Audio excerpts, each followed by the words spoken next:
بسم اللہ الرحمن الرحیم۔ السلام علیکم ورحمۃ اللہ وبرکاتہ۔ میرے ایک بھائی ہیں، انہوں نے مجھ سے ریکویسٹ کی تھی کہ ایک بہت ہی پیاری دعا ہے، اس کے بارے میں آپ تھوڑا سا بیان کریں۔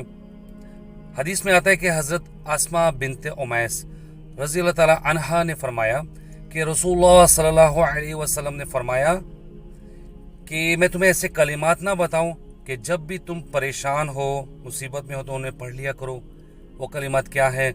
اللہ اللہ ربی لا اشرک بہ شیئا، اللہ ہی میرا رب ہے، میں اس کے ساتھ کسی کو شریک نہیں بناتی یا بناتا۔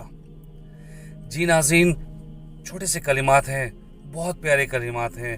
جب کبھی بھی آپ پریشان ہو، مصیبت میں ہو، ان کو پڑھ لیا کریں، ان کو یاد کر لیں، اپنے اذکار میں شامل کر لیں۔ اور یہ لازمی نہیں کہ جب آپ مصیبت میں پریشانی میں تبھی آپ اس کو پڑھیں، آپ کسی بھی وقت ان کو جتنا بھی آپ پڑھ سکتے ہیں